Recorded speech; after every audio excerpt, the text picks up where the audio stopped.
दोस्तों, कुंभ मेला एक विशाल और पवित्र अवसर है जहां लाखों लोग अपनी धार्मिक आस्था को और गहरे स्तर पर महसूस करने के लिए एकत्र होते हैं।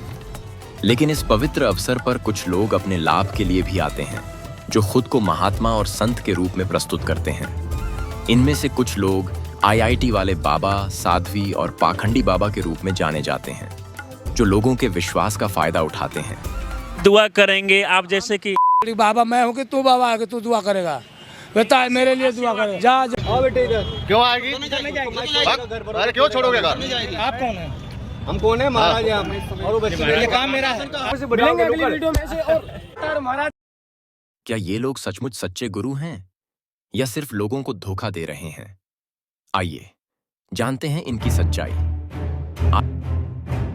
महाकुंभ 2025 में आईआईटी बॉम्बे से pass out Abhay Singh IIT बाबा के नाम से वायरल हो गए। कुंभ मेला में अक्सर ऐसे बाबा मिलते हैं कि उपस्थिति कुंभ मेला में यह सवाल खड़ा करती है कि क्या शिक्षा और गुरु की पहचान एक दूसरे से जुड़ी होती है, या क्या इसे सिर्फ एक शैक्षिक सफलता के रूप में देखा जा सकता है? साध्वी का रूप और सत्य। कुंभ मेला में साध्वी भी एक महत्वपूर्ण भूमिका निभाती हैं। कुछ साध्वी समाज सेवा और भक्ति के रास्ते पर चलने के लिए प्रेरित करती हैं, लेकिन कुछ साध्वी अपनी महिमा का प्रचार करने में जुटी रहती हैं। इन साध्वियों का जीवन भव्यता से भरा होता है। महंगी गाड़ियां, आलीशान घर और विदेश यात्रा। वे खुद को एक उच्च स्तर की आध्यात्मिक नेता के रूप में प्रस्तुत करती हैं। मैं उत्तराखंड से आई हूँ, आचार्य महामंडलेश्वर की शिष्या हूँ।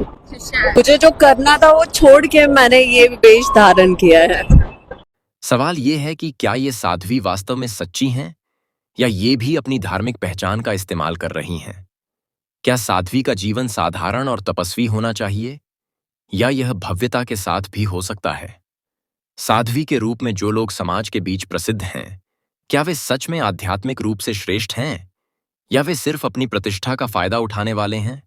पाखंडी बाबाओं की सच्चाई। खर्चा पाएंगे दो, पहले दक्षिणा पाएंगे तब बात करना।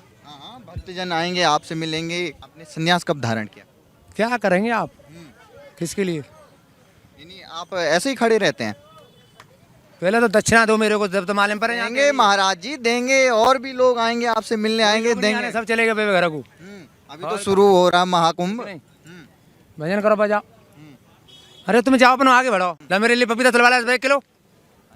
पाखंडी बाबाओं का प्रभाव बहुत ज्यादा होता है। ये बाबा अपनी चमत्कारी शक्तियों का दिखावा करते हैं और लोगों से पैसे कमाते हैं। वे दावा करते हैं कि वे बीमारियां ठीक कर सकते हैं, भविष्य को देख सकते हैं, या किसी के जीवन में चमत्कारी परिवर्तन ला सकते हैं।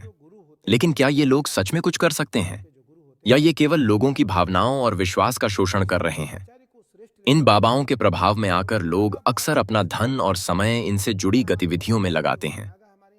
क्या इस तरह के बाबाओं का होना सही है, जो केवल भौतिक लाभ के लिए लोगों का शोषण करते हैं? इन बाबाओं के कृत्य और उनके कथन यह दिखाते हैं कि वे अपनी चमत्कारी शक्तियों का इस्तेमाल करके लोगों को धोखा दे रहे हैं और इसे एक व्यापार में बदल चुके हैं। सच्चे गुरु की पहचान। महाकुंभ के आनंद को तो मैं वर्णन ही नहीं कर सकता।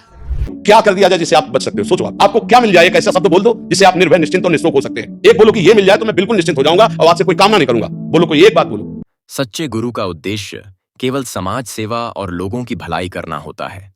सच्चे गुरु कभी भी दिखावा नहीं करते और न ही अपनी शक्ति का अहंकार करते हैं। वे किसी भी भौतिक लाभ की इच्छा नहीं रखते। सच्चे गुरु का मार्गदर्शन हमेशा समाज के कल्याण के लिए होता है। हमें सच्चे और झूठे गुरु के बीच फर्क समझने की आवश्यकता है।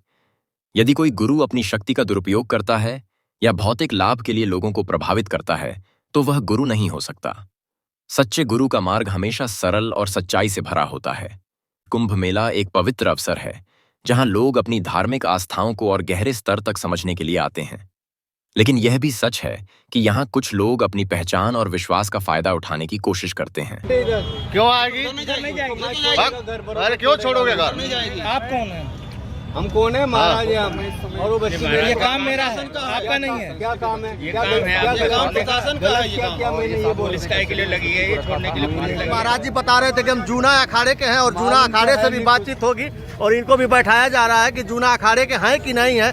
इस तरीके से जो है मेला में बहुरूपिये घूम रहे हैं और इस तरीके से महिला सुरक्षा पे कहीं ना कहीं आँच आ रही है और ये बाबा काफी हम पे नाराज हैं और बाबा कहीं ना कहीं संधि।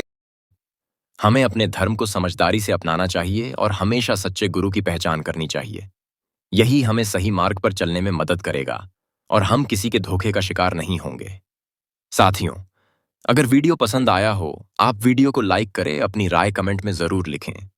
चैनल को सब्सक्राइब करें और अपने साथियों को वीडियो जरूर भेजें।